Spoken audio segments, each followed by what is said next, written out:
Now, the young generation, like Prime Minister Trudeau, that we penetrate the cabinets. I also want to reiterate how deeply sorry Canada is for the situation this put President Zelensky and the Ukrainian delegation in. It is extremely troubling to think that this egregious error is being politicized by Russia and its supporters to provide false propaganda about what Ukraine is fighting for. Why does this government treat Alberta like a fart in the room that nobody wants to talk about or acknowledge? I heard her say a word that I know is distinctly unparliamentary, and I think she may want to withdraw it. The word was F-A-R-T. We love your Mr. Trudeau. His family's always been such big fans about that.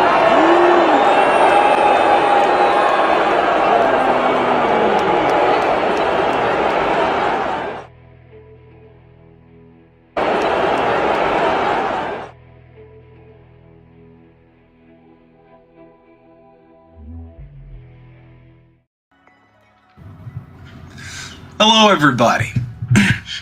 I am, of course, your host, Snow Himbo. Welcome to the Maple Files. Hope everyone's having a great Monday so far. So let's get the elephant right out of the room. We are less than a day away from the presidential election, where America will decide who the next mascot for the capitalist class will be. If you're just tuning in, this has been my long-standing opinion for a long time. I know people are some people might be a little nervous, like on the down low. I feel like as Canadians we're a little nervous just because, like, we kind of have to trade with the US, and, you know, like, the tariffs thing is probably going to suck, especially because Donald Trump doesn't fucking know what a tariff is. But the Kamala thing is going to suck too. And both of these candidates are extremely supportive of an ongoing genocide that is happening over in the Middle East against the Palestinians. If you want my predictions, I can't tell you. To me, it's kind of a toss-up. On one end, you've got, you've got Kamala Harris, who is really not, let's be real, not really offering a lot. Shit. What she got? Like a tax break for small businesses. She's pretty nebulous on healthcare. They run the whole like abortion thing every single time. And then you got Donnie Babyhands, who's like, I'm going to give you no tax on tips and no concept of a healthcare. Like, these can't be the decisions. I'm sorry. This is just fucking atrocious. But I maintain one way or another, nothing's going to fundamentally change. If these parties ever did make a difference or hurt the bottom line of the rich and powerful, they wouldn't be allowed to exist. And I say that because, whenever a third party like Dr. Jill Stein tries to get any kind of significant leverage, she's either sabotaged by her own party, or, the major parties actively try and get her disqualified from participating in democracy. That's not even covering my perspective when it comes to first past the post voting, because I don't think that's democratic either. I don't think you should be voting while holding your nose. And I don't think you should have a system where you have to strategically vote at all when it comes to like lesser evil voting or whatever. You should be able to realistically choose a good candidate and have something like ranked choice voting, so that, you've got a backup in case your prize horse shits the bed. Some people will probably vote for Jill Stein and then put like Trump or Kamala second, for example. And And that's the only way I'd see like an actual democracy happening. But I don't think America lives in a democracy. I don't really think Canada does either. But I digress.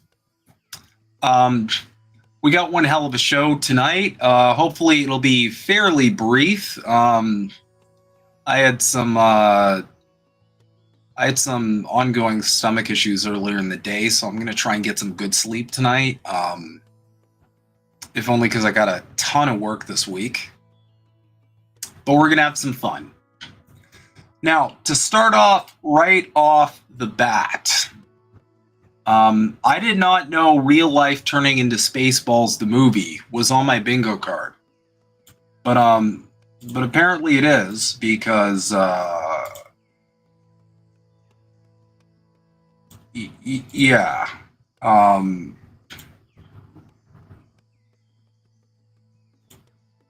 Cans of fresh air from Lake Como on sale to tourists in Italy. Which I know, it's every bit as insane as it sounds. So let's dive in. For tourists returning from vacation, a camera roll of photos and a suitcase bursting with souvenirs are usually the closest they can come to bringing a piece of their holiday destination home with them. But now, communications company Italy Comunica says it has bottled the very air of Italy's picturesque Lake Como and is selling these cans for $9.90, which is about $15 for canned air. Each can is said to contain 400 milliliters of 100% authentic air collected from Lake Como, a destination that has become increasingly popular with tourists in recent years, thanks to its beauty and its celebrity associations. George and Amal Clooney own a house nearby, while movies including Casino Royale and House of Gucci were filmed there.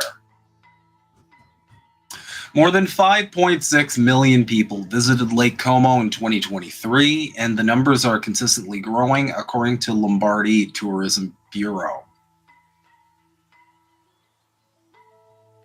In an attempt to capitalize on the visitor numbers, marketing specialist David Abagnale, hope I pronounced that all right, originally created an e-commerce site selling Lake Como posters after seeing so many posters of San Francisco and Los Angeles on his honeymoon in 2022.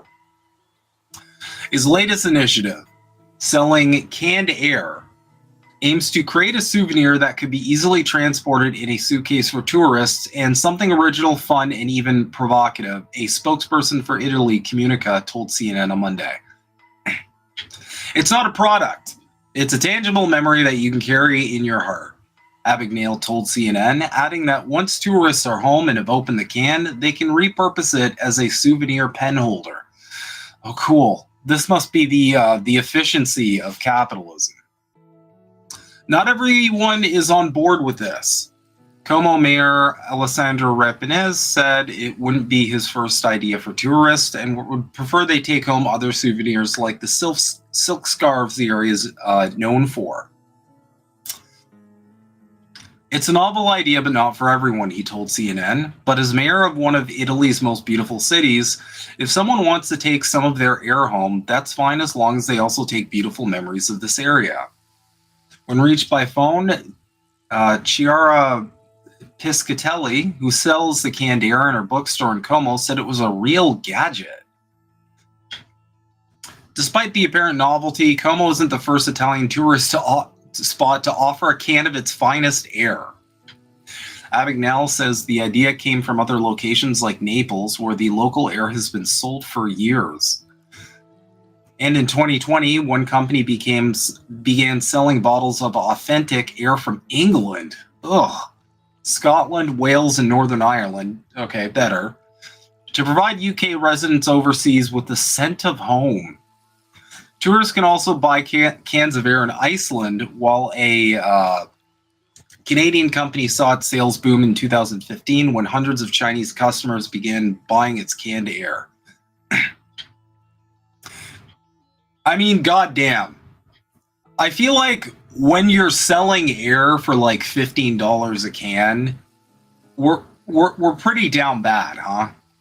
Like, I can't really imagine something scammier than selling air. Because really, you're just selling a can. Because one way or another, you got air. But you're just getting air.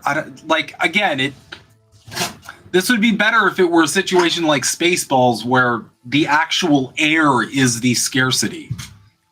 And you got the little can of Perrier, which we all remember. But as it is, yeah, I don't know.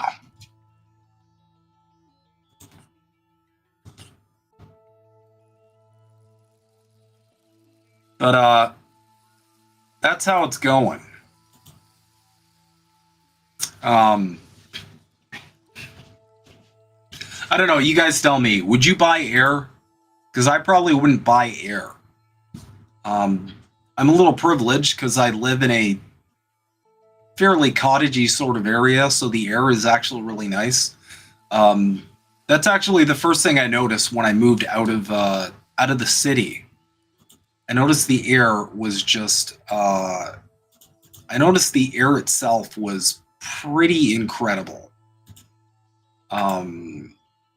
You know, it just smelled really good. It felt fresher. But when I lived in Toronto, like that's one of the most, that's the biggest city in Toronto. So the air quality isn't great, as you can imagine, for most large cities, really. So. Max RJ, we're going to turn ourselves into a shithole country. I feel like the West in general is headed for that pretty rapidly. I don't think it matters. I don't think it matters quite much. Happy Monday to you, CBC voter. I don't think it matters quite much who's at the helm. I think the West is on a decline. I think it's been on a decline for a while, and I don't have very high hopes for the future. Unless there is a radical change that occurs and we go on a significant course correction, one which will almost certainly hurt a bunch of rich people's bottom lines. That's the only way forward in a positive direction, in my opinion. And I feel like those very rich people, due to the influence they have over our governments, will ensure that doesn't happen. So anything short of like a massive general strike or a revolution, I think we're kind of just headed in the same direction regardless.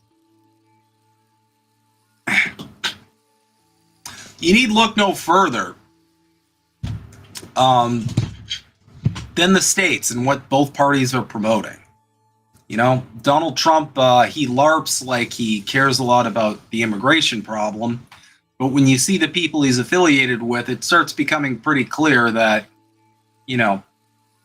restrictions and heavy-handed authoritarian measures are what's on the table as a solution for that immigration.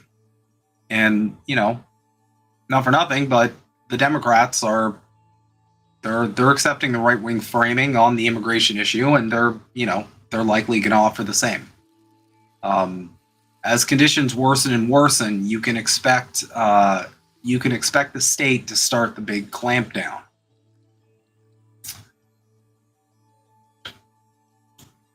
Speaking of which, though, well, sort of. Not a great segue. Probably about a 6 out of 10 on the segue scale. Activists warn Canada's IHRA antisemitism handbook silences Israel criticism and Palestinian voices. Canada has released a new educational handbook on anti-Semitism that critics say will lead to the stifling of Palestinian experiences and activism. To the surprise of absolutely nobody. At least it should be to the surprise of nobody. The government of Canada, the government of Canadian Prime Minister Justin Trudeau published a new handbook on anti-Semitism on Thursday that Palestinian rights activists say could stifle criticism of Israel and lead to the persecution of pro-Palestine activists.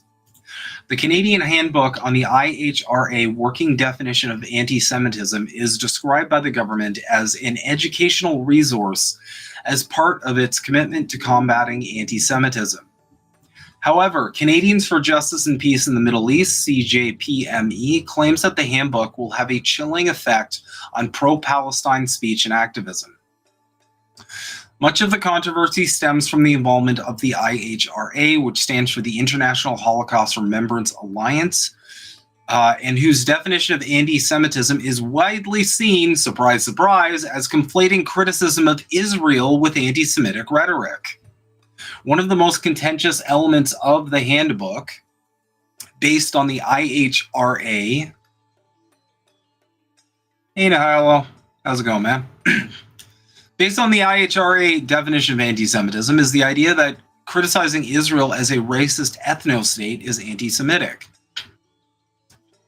To which, if you come across these hucksters who are trying to promote this kind of propaganda, I have the perfect example.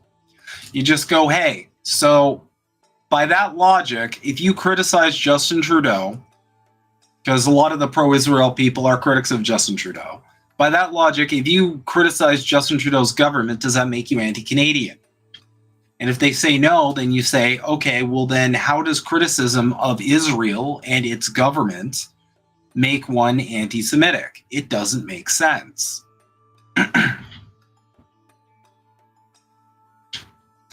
The CJPME says this will result in public institutions persecuting people who criticize systemic racism within Israel rather than fighting discrimination. The handbook also claims that it is anti-Semitic to oppose the ideology of Zionism, which is defined only as support for Jewish self-determination in their ancestral homeland. Critics say this ignores the historic and contemporary role of Zionism in the dispossession and oppression of Palestinians, such as the Nakba, Israel's current illegal occupation of the West Bank, and the war in Gaza.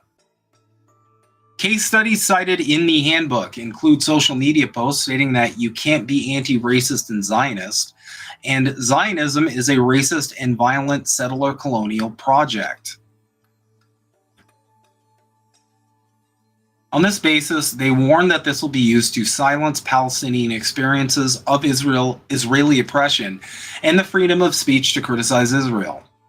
Other examples of alleged anti-Semitism cited in the handbook include the rescinding invitation of a speaker from an event because she had served in the Israeli military, as well as social media posts calling Israel colonialist. After over a year of Canadians protesting Israel's genocide in Gaza, Trudeau has the audacity to publish a guide on how to crack down on pro-Palestine speech. Michael Bucher, vice president of the CJPME, said in a statement. This anti-Palestine, pro-censorship handbook poses a direct threat to civil liberties and will target the critics of Israel's atrocities, especially Palestinians. We urge Canadian institutions to reject the use of the handbook, he added. The CJPME claims that over 11,000 Canadians have emailed Prime Minister Justin Trudeau calling for him to scrap the handbook, which, goddamn, that's a good chunk of people who are like, this is dog shit, we don't want this, please take it away. Trudeau has come under fire for what many consider to be his biased policies towards Israel, such as his initial refusal to call for a ceasefire in Gaza. The Canadian government also adopted a partial arms embargo to Israel, which critics have pointed out will still see the sale of offensive weapons that will be used against civilians in Gaza. Trudeau also handpicked Deborah Lyons, Canada's special envoy on preserving Holocaust remembrance and combating anti-Semitism, and a former ambassador to Israel to lead the drafting of the handbook. So that's where the fuck we're at, people.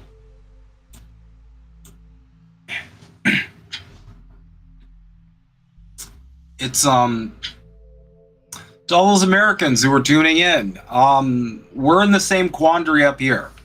We're still dealing with the same unbelievably dishonest framing when it comes to anything to do with Israel.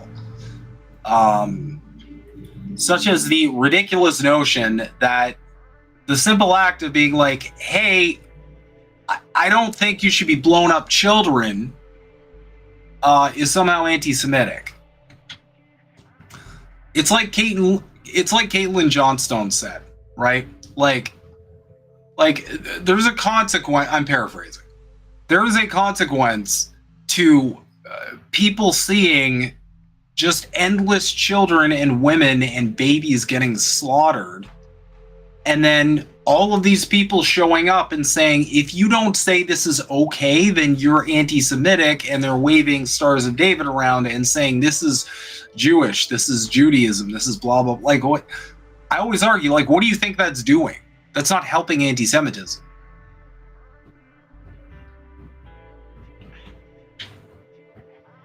That's doing the opposite.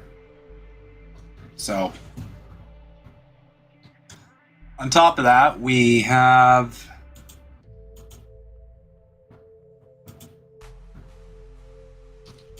a tweet that kind of breaks this down a little materially, this this problem we have going on here.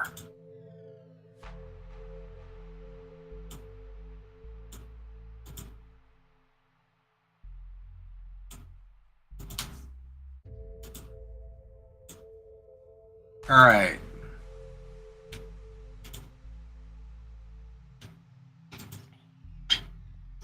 This is from KC321Go. Just announced. Ontario taxpayers, you're on the hook for $551,000 that's being given to CIJA, Friends of Simon Wiesenthal, and Liberation 75 to educate your children.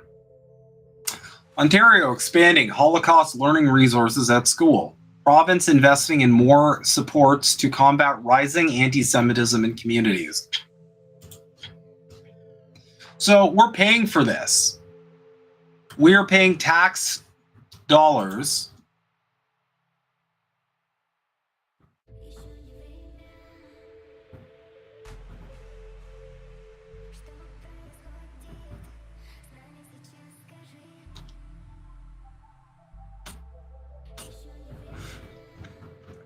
and as you can see, a lot of people are correctly pointing out the problem here.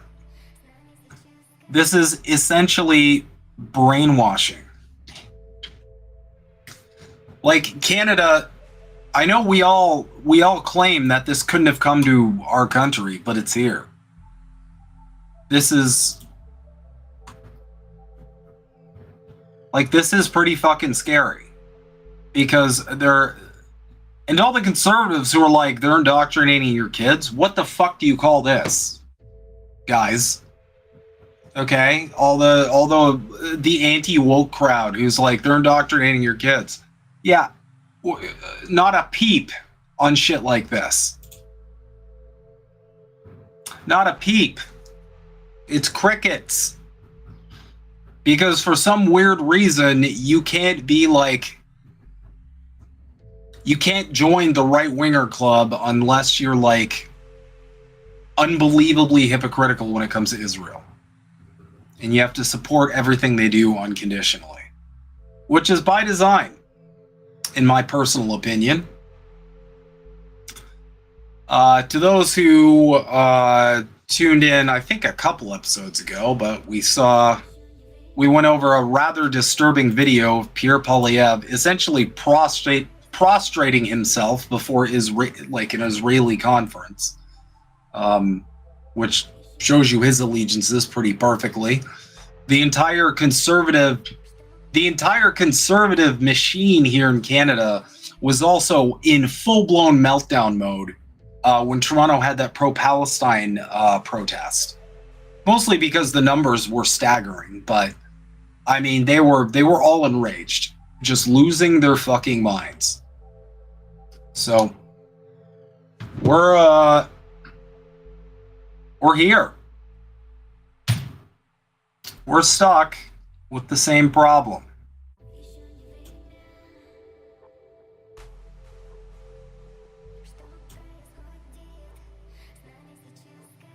But I digress. I do want to come to the main reason why, the main reason for this program this week, which is essentially the elephant in the room being the American election and how that's going to affect Canada. I do have a video to play that does, kind of touch on certain elements, but, I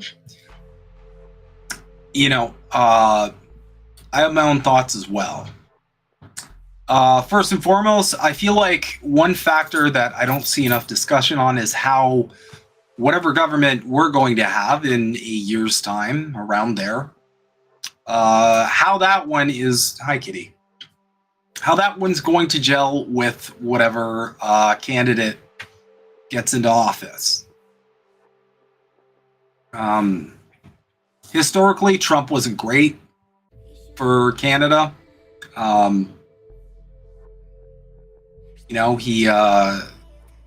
His weird thing with tariffs and like basically just sabotaging trade in general when it came to other countries was belied a unbelievably daft understanding of economics.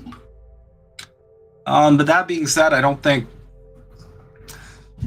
Harris is going to be much better. Either way, I'm almost certain that we're seeing the end days of Justin Trudeau. I don't know how Pierre Poilievre would gel with a Harris administration. That seems like it might be a little adversarial. I'm going to be honest, though. I don't think Donald Trump would respect Pierre at all. I think he would kind of look down on him. I think they would like align, obviously, with the whole like being mouth foaming reactionaries thing they got going for them. But I don't know.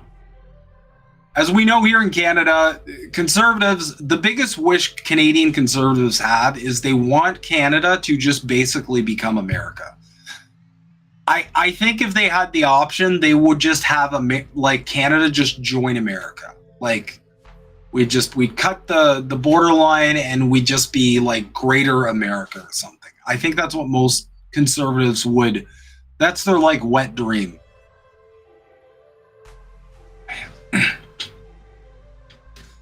On the plus side, I mean, what I'd find really curious is how an NDP government would like deal with Donald Trump. Because like,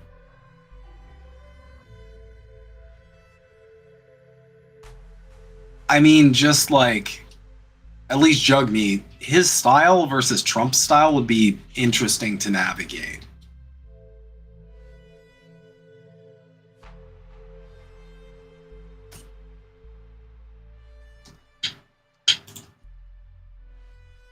From Max, they are saying that Trump might be better for the stock market and the crypto space, super bad for tariffs. It's gonna make us pay almost 100% more. Yeah, Trump wasn't good for Canada the first time around, guys. Like people can delude themselves into thinking he was somehow good for Americans, but as far as our country, he wasn't great. Tariffs are really stupid.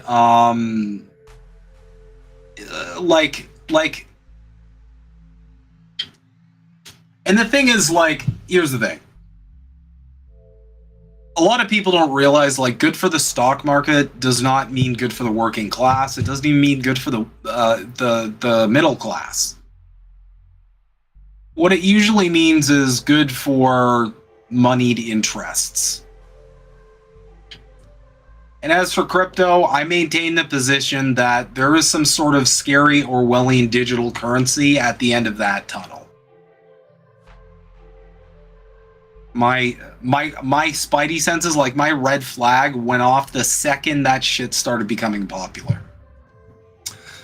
Not to say it doesn't have its uses. I'm not shitting on it wholesale. I'm not making any blanket statements, but I would be very surprised if at some point the rich and powerful did not leverage that as a control mechanism against us dirty proles.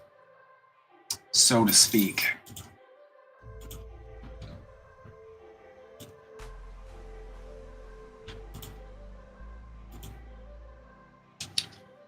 That being said, we're going to play a video here from CBC News, The National.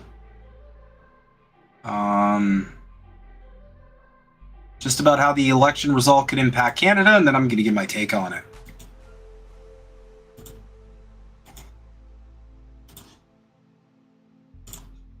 Take this bad boy from the screen. Just across the border, our neighbors are about to make a decision that will affect all of us. The relationship between the United States and Canada is a very personal one. I would not build a wall on the Canadian border. I love Canada.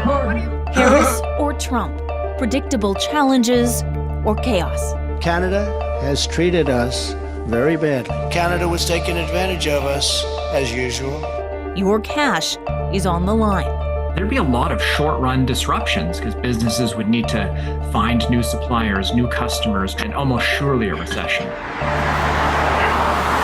I wanted to find out what Canada can expect if Kamala Harris is in charge or if Donald Trump gets reelected. So I reached out across the border to two people who analyze this stuff every day. Terry Givens is a political science professor. She recently joined the faculty at the University of British Columbia. And Eric Miller is a Washington, D.C. based consultant. He advised Canadian governments and corporations on trade. Here are three things to expect under each possible presidency.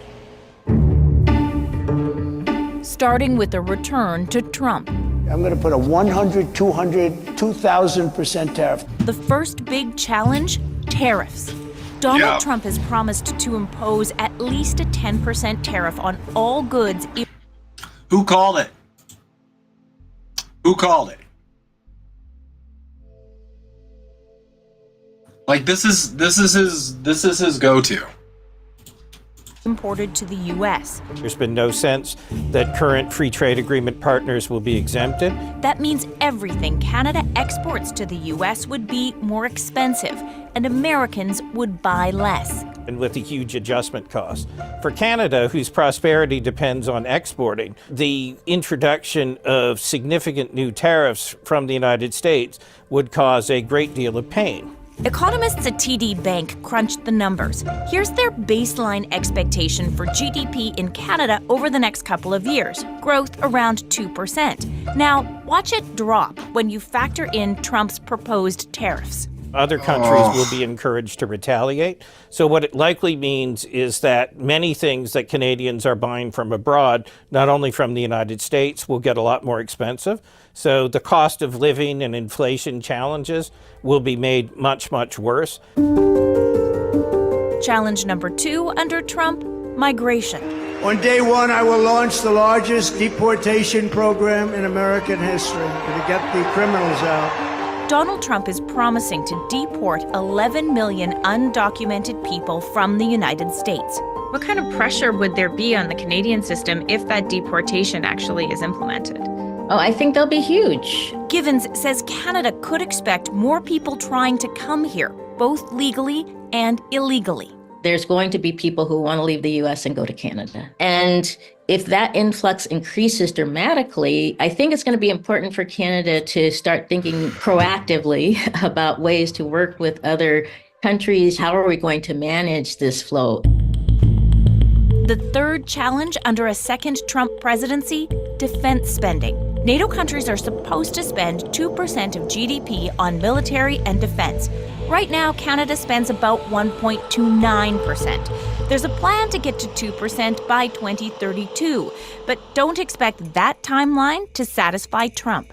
Canada is not seen as pulling its weight, and it will become really fundamental that Canada does come to be seen as pulling its weight if it is to build this kind of positive relationship with the Trump administration that it would like to see. So what about Harris? If she wins, the change won't be any. Go to Harris in a sec. I'm just going to address the comments. If Kamala wins, you know it's been hacked. Almost everybody hates her. I sure fucking do. So here's the way I look at elections under a capitalist system. I don't think the campaigns are fake. What I think the exercise essentially is it is an audition to be the face, the mascot of the bourgeoisie, of the ruling class. So they're essentially looking at candidates and going, who do we want to be the face for all the stupid bullshit we're going to do to meet our prime aims and fuck over everybody else? And I say that because of capitalism's inherent contradictions. There's always a fucking over that has to occur. It's just which side are you giving or receiving the fucking? That's the only difference. I don't think there's like hacking. I know a lot of people talk about Dominion voting machines, blah, blah, blah. I think all those are red herrings. I think these people are just selected. I think the rich and powerful, just essentially, it comes down to like, yeah, you know what? I want Kamala to be the face of the empire. She seems a little less coarse, and things are about to get really fucking bad for people. Or we need a guy with a strong hand. We're probably going to be entering World War III soon. You know what? Trump's our guy. I think that's the extent to which there's a democracy, really. That's just my opinion. I could be wrong. I don't actually know. But that's what makes the most sense to me, at least. Angel. Trump wouldn't be able to introduce new tariffs because the Senate would block it. Very little passes the Senate, and that's by design. Yeah, that's completely correct. And that's also why I argue that we don't actually live in a democracy. Trump and Harris both get up here, and I mean, this time around it was pathetic how little they promised, or how little they have plans for virtually anything. But at the end of the day, like, you have to ask yourself, because I hear this a lot where it's like, oh, well, this person's saying they're going to do this, but you know it's never going to happen.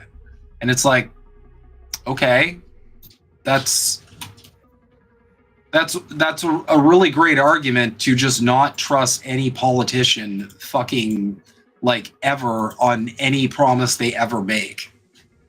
Because here's the thing.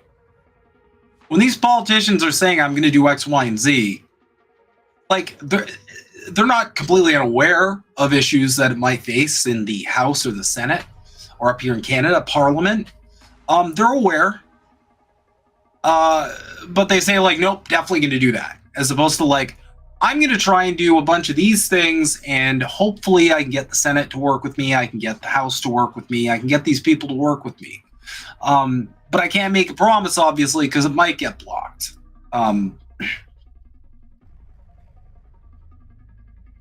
That said, Angel, I hope you're right, comrade. I hope tariffs are blocked because they are single-handedly the stupidest economic idea. Like, I'll put it this way. I am 95% convinced Donald Trump does not know what a tariff is. I don't think he knows what they do. I think in his mind, it is some magical, like, other country pays, like, America. I think that's what goes on in his brain. I don't think he has any grasp of, like, how this concept works. I don't think he knows that, for example, the cost is actually passed on to business owners, who then will almost certainly, unless they're, like, completely incompetent in terms of business acumen, they will then pass that down to the consumer. Essentially, whenever you see a politician screaming about tariffs, what that's going to translate to you is shit is going to be more expensive. Also, I'm sorry, but when we're talking production, like, America has no ground to stand on when it comes to tariffs, period. What do they produce? How are you going to place a tariff on all this shit when you don't produce anything locally? You're just going to make people poor, and they're going to get mad at you. Anyway. Let's hear the argument for Harris now that we've been subjected to the orange man bad. Anywhere near as dramatic, but there will still be challenges. Right off the bat, Canadians can expect trade disputes with the Harris administration. Get ready for a familiar fight over milk and cheese. The Americans want access to Canada's dairy market. One can count on the fact that dairy will be a top demand for the United States toward Canada. Also, a Harris administration would push back hard against Canada's digital services tax aimed at U.S. tech companies. The second challenge under Harris, that pressure on defense spending won't go away. You know, I think that a Harris government is still going to say, hey, Canada, we want to see you get up to that 2% in NATO, but they'll be much more supportive of NATO. Givens says a Harris administration will be concerned over Russia and China's influence in the Arctic and expect Canada to pay up. This is just going to be a very hot issue for Canada going forward. And if Harris wins, there could be an impact on Canadian politics. A Harris victory could send a message to federal Liberals about what can happen when you change leaders at the last minute. I wouldn't be surprised. I mean, I think there are already a lot of emboldened Liberals who are speaking up, but I think a Harris win would show that it can be done. We have an opportunity in this election to turn the page on a decade of... I don't think this is the argument, because of course, like they're even saying the quiet part out loud. Justin Trudeau is historically unpopular, and he's historically unpopular for a shitload of valid reasons. For me, I'll never forgive him for suckering me into voting for him to do electoral reform, and then him bitching out and essentially justifying, well, I'm in power now, so we don't need to do electoral reform. I'll never forgive him for that, but he's broken a million other promises. I think his handling of the trucker convoy in Canada was atrocious. I think it was unbelievably irresponsible. It was a clear sign that this person looks down on these people, and he is unwilling to negotiate or come to the table with the concerns of Canadians. I think, I'll put it this way, I think when there's a general strike, don't be surprised if the government treats that general strike the exact same way it treated the trucker convoy. And I argue that because look at the way they treated Palestinian protesters in campuses across the country. Okay? Once again, the mask of capital fell off. Out came the fucking jackboots.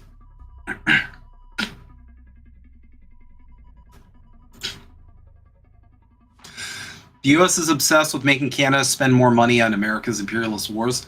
Not just more money. You know, they want... I think this is all angling around to, hey, Canada, we need people to go die for Israel. Or go die for America fighting China, or whichever direction World War III is going to spin in if it does happen. But I mean, of course, NATO's like their bread and butter too. So I would argue, like, on that front, it's pretty set in stone. But the takeaway I've got so far is, like, all of these challenges under Trump, most of them would probably also be challenges under Harris. To which I point out, it's virtually impossible to not then arrive at the conclusion, what the fuck is the difference between these parties then? What are you voting for? And the answer is you're voting for a mascot. All the people are like, we gotta stop fascism. Go look up Umberto Eco's list of fascist qualities. Then see how many apply to the states. You can then also see how many apply to Canada. I got newsflash for all the liberals who pretend to be scared of fascism. You're already fucking in it.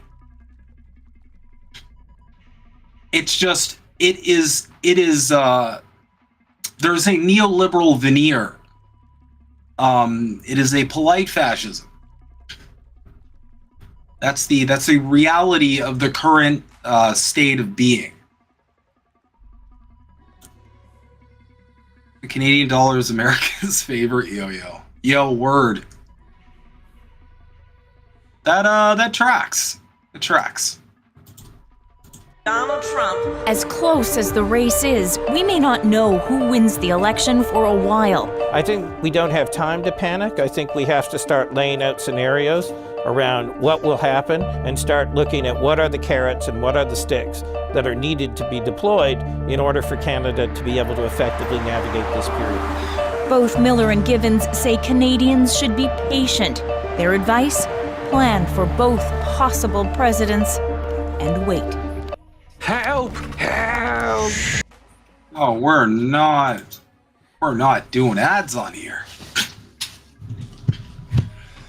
So that's essentially it. I like how they made sure to mention that nobody might know for a while, which to me at least signals that, you know, it might be a long ass count once again.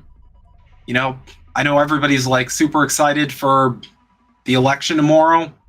It could be just a blowout one way or another. It could be a Trump landslide or a Harris landslide, and they just call it and they're like, yeah, this was a W, a firm W. But it could also be like we're waiting a while to figure out like who actually won this shit. You know,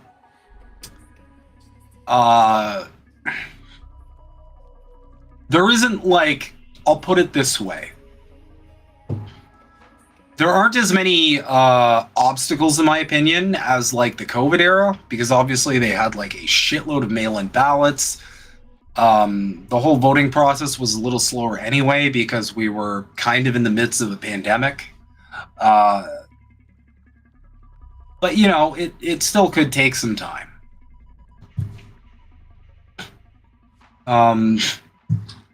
I'm firmly in the camp of like, you should prepare for the worst outcome regardless. And, you know, at the end of the day, I feel like, I don't know, I feel like either way, living conditions in Canada are probably going to get worse despite that. Now, another question that I don't see a lot of people ponder as well. Will the results of the American election influence the upcoming Canadian election? And I would say the answer is yes. I think people are already drawing a lot of similarities between the Trump camp and Pierre Poilievre's camp, which is why they use the term Maple MAGA now. I think Pierre Poilievre has adopted a lot of Trump's rhetoric. He's kind of LARPing like pretty hard as like the Canada Trump guy. And you see a lot of the online like conservative party like bots and operatives like kind of parroting like MAGA talking points. So I think that could definitely influence it. I think a Harris W would probably embolden the Liberals. But it could also be a chance for the NDP to kind of, the advice I've been giving them for a while now, to step the fuck up and start offering your way forward as a viable third alternative. Even if they're completely ineffective, even if they are kind of moving to the center, which I don't fucking like at all, thinking strategically, this is a great opportunity to go, listen, we tried conservatives, didn't work. We're trying the Liberals, they're not working. Why don't we try us? Put me in, coach.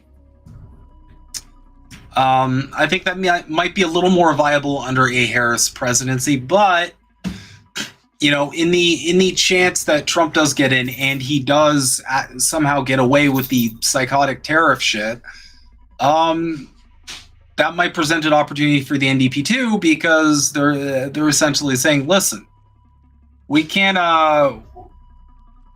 the working class needs more help than this. You know, we need to make the material conditions of Canadians better than what they are.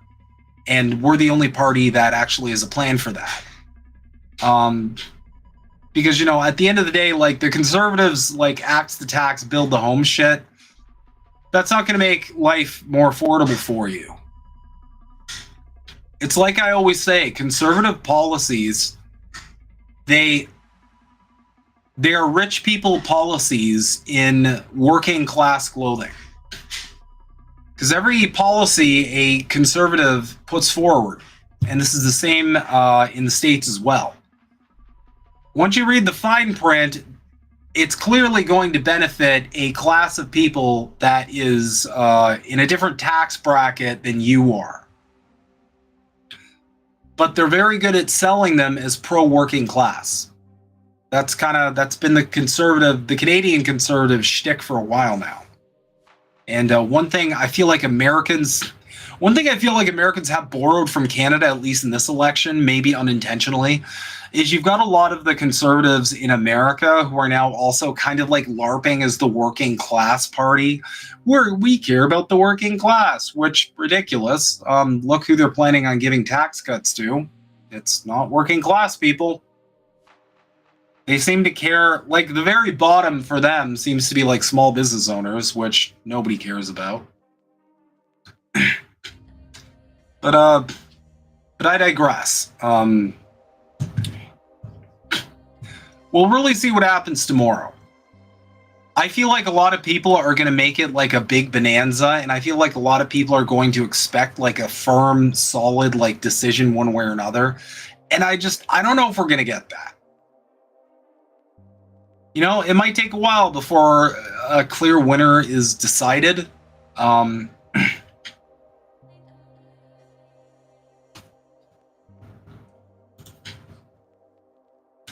Berkshire Hathaway owns Burlington Northern, which transports a lot of goods to Canada and US to Canada. Mm-hmm.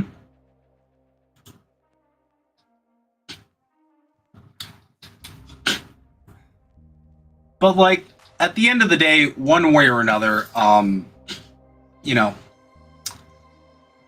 the main takeaway is that I think there's probably a reason why most of our politicians, both up in Canada and our neighbors to the south in America, don't seem to have a lot of solutions. And that's because I don't think there's a lot that can be done at this point. I don't think the West expected BRICS to pop off the way it was going to. I also think the West expected, you know, they didn't expect the death of the petrodollar. I thought that was, I thought they probably assumed that was just going to be an easy dunk.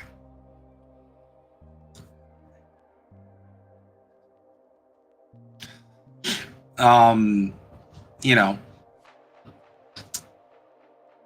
I don't know if the ruling class has really firm plans here. You know, I don't know if Canadian politicians have it either. We're kind of, let's see.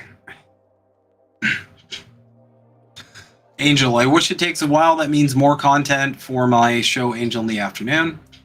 Yeah, be sure to check out Angel in the Afternoon if you haven't. It's a great show that I have graced with my beautiful face. I'm totally kidding. But do check out Angel. His show's dope. But yeah, I mean, it's going to be good content. If it does take a while, it's going to be good content for pretty much everybody. Right? Because you can kind of like, you can kind of engage in that fun game of like reading the tea leaves and reporting on the different little developments and, you know, figuring out which direction, you know, it might be headed.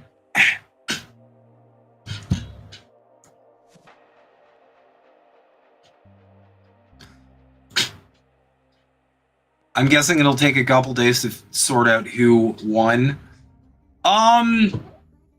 Yeah. I think that's pretty fair. You know, if I'm right about my assumption that this shit is essentially just a selection process by the rich and powerful, you know, they might be kind of in deliberation. I mean, if I were like a billionaire, I'd be kind of torn because you got a bunch of different factors. You've got the possibility of World War III. In that instance, you want like a hard leader or whatever. So you'd probably lean towards Trump. He'd probably be a better like wartime president.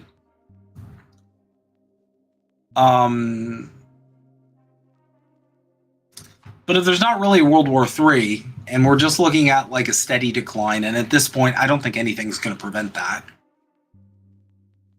You might want someone who has better presentation, or presents like a softer, less harsh like face.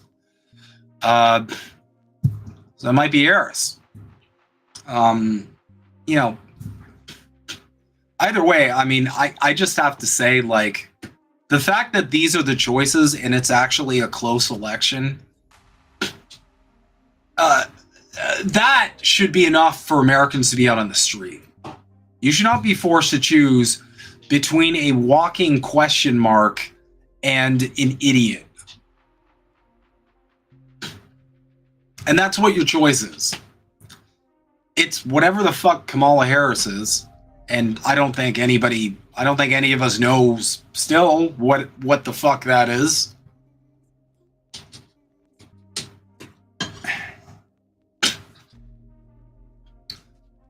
Or you get Trump, who, frankly, I do not think has the juice to get done what needs to get done for the future.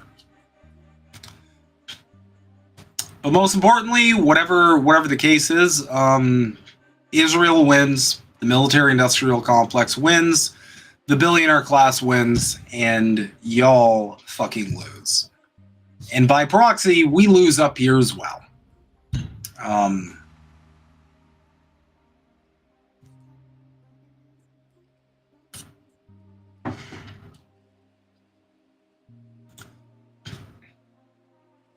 Whoever wins tomorrow, they are going to be a one-term president. Entirely possible.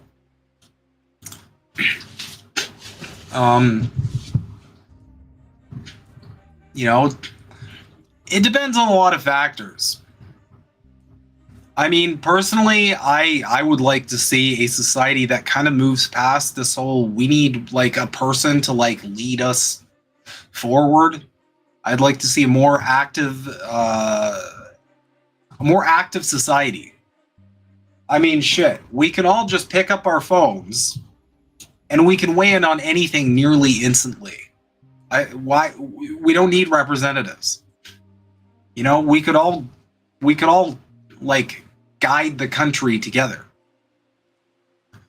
I think the concept of representatives made a lot more sense when you had to like go to a location on like horseback and you got a list of shit that the people you're representing want you to like get into the books.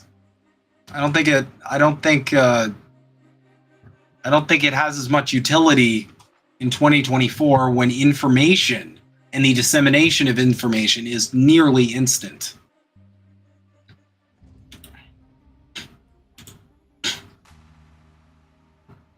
Trump could only win one more time, but I don't think they're going to let him because of the insurrection. So there's a lot of I feel like the reason why it's a toss-up, at least for me, is I have a lot of different factors when it comes to the election in general. So first you got the elephant in the room, and I feel like liberals are kind of really like downplaying this hard. Kamala Harris has not had a long time to kind of state her case to the American people. You had Biden, he shitted and farted in front of the world, and then they yoinked him. You know, they're just like, okay, this guy's done. His brain has finally become 100% cream of mushroom soup, Campbell's variety. So it's got the stupid little mushroom chunks, not the better variety where you got the full slices. I never got that about Campbell's cream of mushroom soup, by the way. I don't know why they had the tiny little mushroom chunks. I like it a lot better when it's at least mushroom slices, because then you have like a texture. With the little chunks, you're essentially just heating up like fucking cream. You're just heating up cream and then you're like salting it. And that's like your meal? I don't want that shit.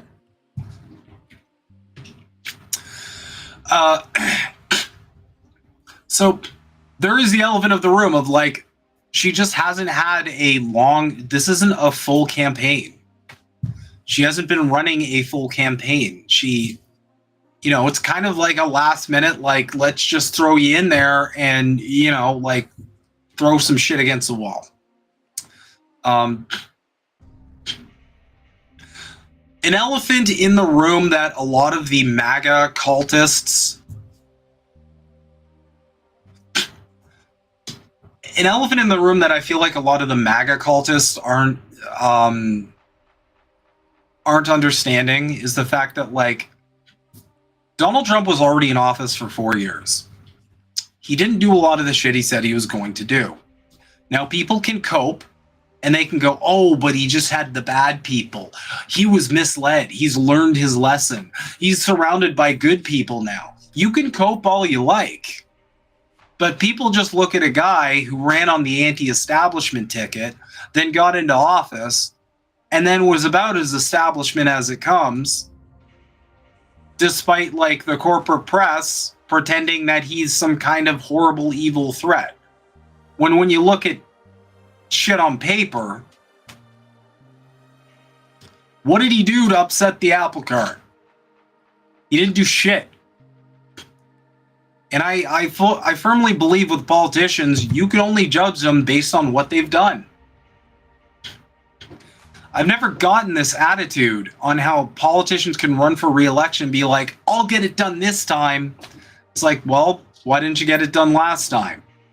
What's different? Why didn't you get it done that time? Why are you going to get it done this time? And they never fucking talk about any of that, which is just awful. That's a blind spot with MAGA. The reality, and I say reality because this isn't opinion, this is just how you need to parse how Donald Trump is perceived. The reality that Trump can't run as the outsider, the anti-establishment guy. Okay, this is a guy who's considering Larry Fink of fucking BlackRock to be in his cabinet. This is a guy that accepted $100 million from Miriam Adelson. There's no anti-establishment going on here. The only thing the MAGA crowd has done is they have taken establishment and repackaged it as just against Democrats. And they're saying that's the anti-establishment. The point of this is if Trump does win, okay, he can frame his establishment, which, Elon Musk is in the tank for him. Various other, corporations and interests are in the tank for him. Israel's definitely in the tank for him. Fuck, Netanyahu's going to throw a party if Trump gets in.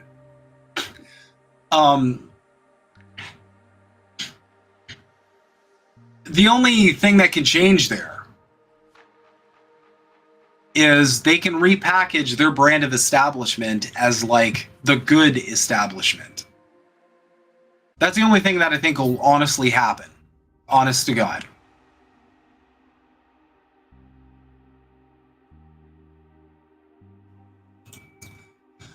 That's a really good point that I've been saying for a long fucking time, man. You, like, being conservative, being reactionary, you need to understand, having that worldview, you are never going to threaten power. You are never going to threaten anybody's bottom line. Okay? The billionaire class would like nothing more than for every single country to be as far right as humanly possible. They like conservatism. It directly benefits their bottom line. Hey, kitty. What's up? Hi. What do you want? Okay. Simone came to say hi to everybody.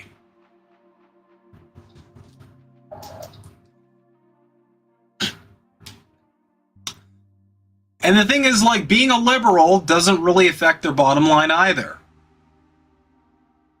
But, like, this whole psyop is painting the conservatives as, like, somehow anti-establishment or, like, any way against the powers that be. Like, you're getting psyoped. There's no other way I can put it. We're getting psyoped in Canada right now with Pierre Poilievre LARPing like he's some kind of like force standing up to Trudeau, when in reality he's voted with Trudeau over 600 times. There's nothing that different between these two major parties. The only thing they have is rhetoric, and they need to present that false like divide, which is virtually the same in the States as well, because they don't want people realizing they're dealing with a uniparty. They don't want people realizing they don't really have as democratic a society as they would like to believe. They can't have that. That's bad for them. That's fatal for them. Because the second people realize they're not actually even being represented, or they don't really have a say in how their country's run, they're going to start asking some questions like, well, why the fuck am I paying taxes then? Why am I going to work? Why am I listening to these assholes? Why am I, like... It is a dynamic that breeds revolutionary fervor. And the powers that be do not like revolutionary fervor. They like reactionary sentiment. They like people clinging to the way things are. That's why I've always had that. That's why I've always had that theory that, you know, the Great Reset, the World Economic Forum, all that. I've always had that theory that that might actually be a psyop, because you are taking valid grievance with how the country is being run, and you're essentially creating a scarier world. So like the Great Reset, the whole like WEF thing they got, you know, floating on the horizon, that's objectively shittier than the shitty existence we have right now. So when it comes down to it, people are going to cling to what we have, regardless of how little it is, or how regardless of how little it is, or how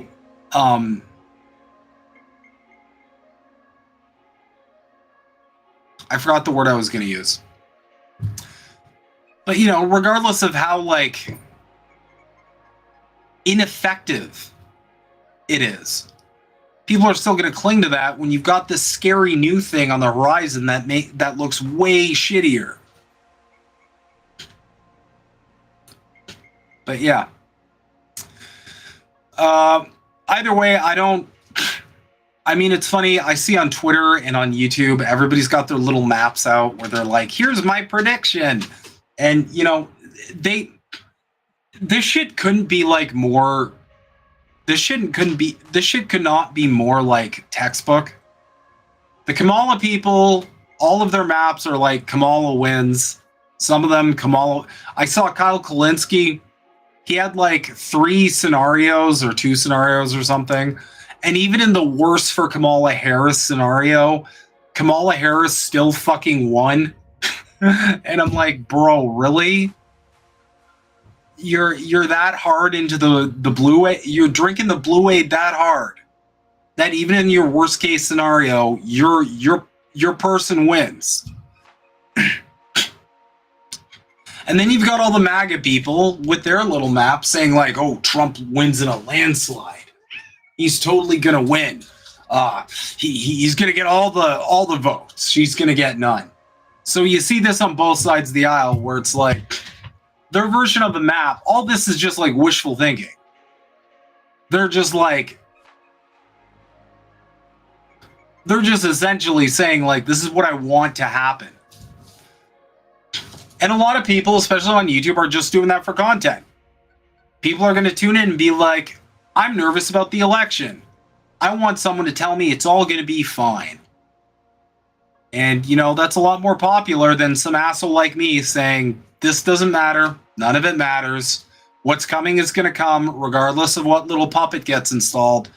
And you should be working on things that are more substantive and more fruitful for your and your neighbor's well-being, such as direct action, such as mutual aid, such as preparing and organizing for a action such as a general strike.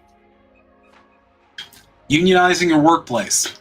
There's a million different things you can do that's going to matter more than writing some bullshit on a piece of paper and praying to Santa that he's gonna fart out some goodies down the chimney.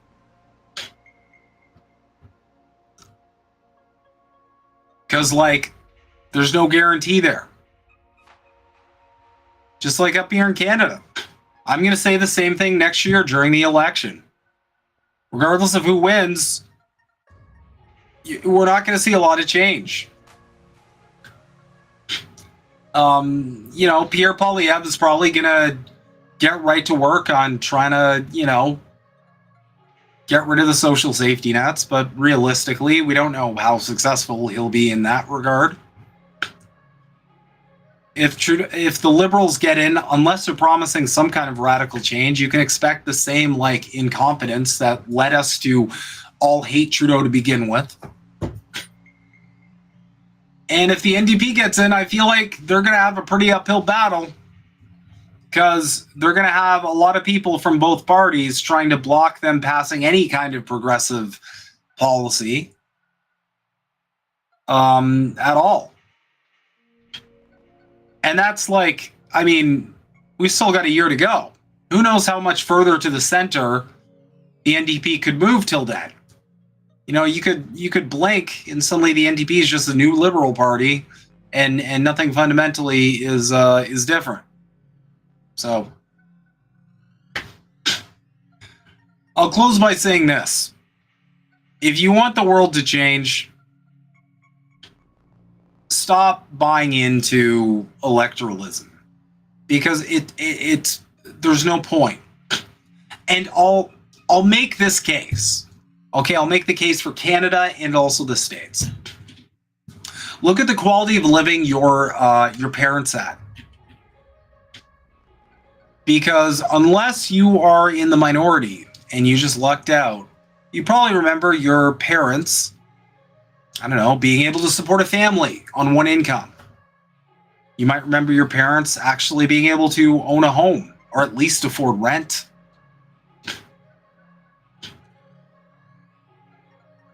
And if you're one of the outliers, look at the generation in general.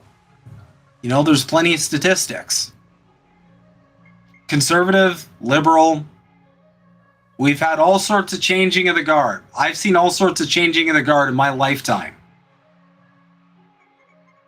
And life's just gotten progressively worse. It's gotten harder. My dollar doesn't take me as far anymore. Wages have stagnated. Over half my friends have given up on ever owning a home. Just the simple concept of owning a home. Most people in Canada, just that's like a win the lottery sort of fucking situation. For a lot of people in America, it's probably the same.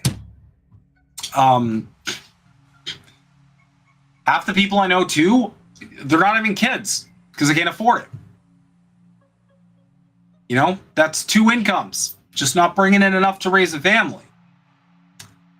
We got to this place because of liberal governance and conservative governance, and regardless of many elections that changed the composition of our political factions, we have arrived here regardless. We're going to need radical change to turn Canada around. That is the reality. We cannot keep hoping that our politicians or American politicians are going to do this for us, because they're fucking not. I'm sorry.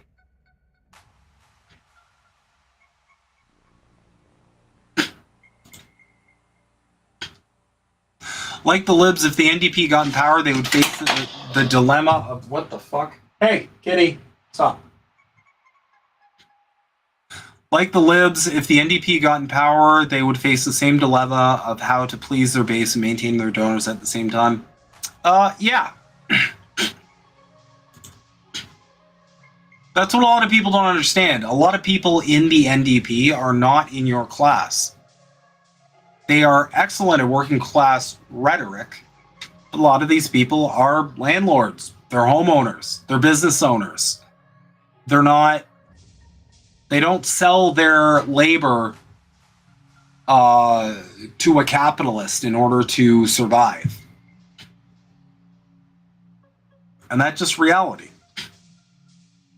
If we want to change the world, if we truly want a better future for the generations to come, if we want a better future for ourselves, we're going to have to do something about it. It's not going to come through voting. It's not going to come through some political faction magically getting a change of heart and going, okay, guys, come on. You know, the working class is just too poor now. We got to do something about it. That's never going to fucking happen. They're just going to gaslight you. They're going to gaslight you for the rest of your life into feeling bad for wanting more than the bare minimum. So, anyway, that's just food for thought. Regardless of how tomorrow goes, I do want to reiterate that you shouldn't worry, because nothing's going to fundamentally change either way. And it shouldn't stop you from your goal of helping people achieve class consciousness and helping Canada achieve class solidarity. Because that's what we need. We need a country that isn't divided, that isn't fighting over stupid culture war shit. A country that isn't fighting over things that don't affect them materially. We need a country that is willing to come together and say, look, we need a country that is going to work for the majority of people, not just a handful. And that's not coming from elections. That's not coming from voting. That's coming from direct action. And that's always the place it came from historically as well. So, without further ado, I did want to touch on some changes that are coming down the pipeline.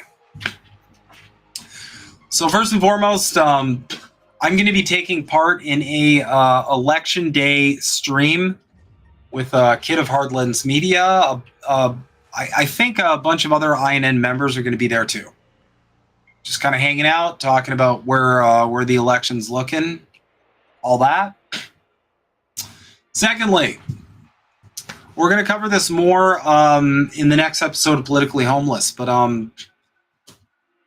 some news is that Politically Homeless will be taking a break as a show.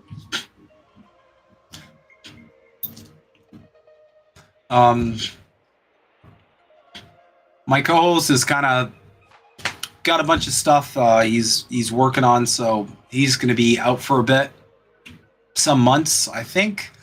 So,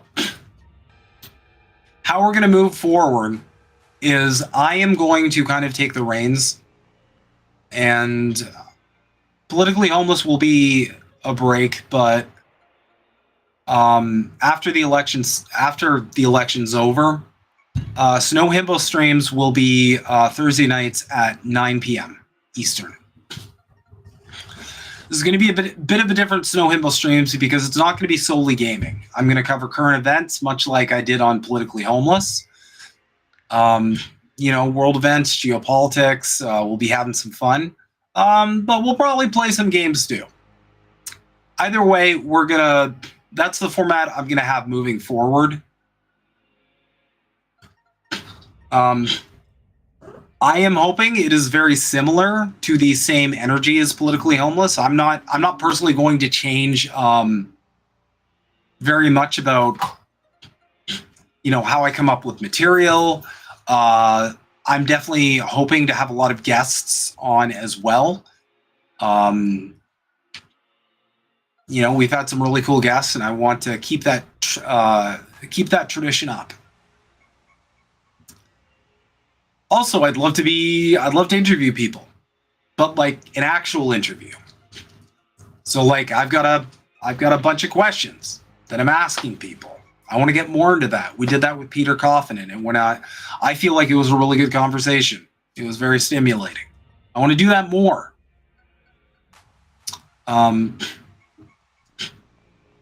But mostly, and this kind of comes from the heart, I kind of want to try my hand on,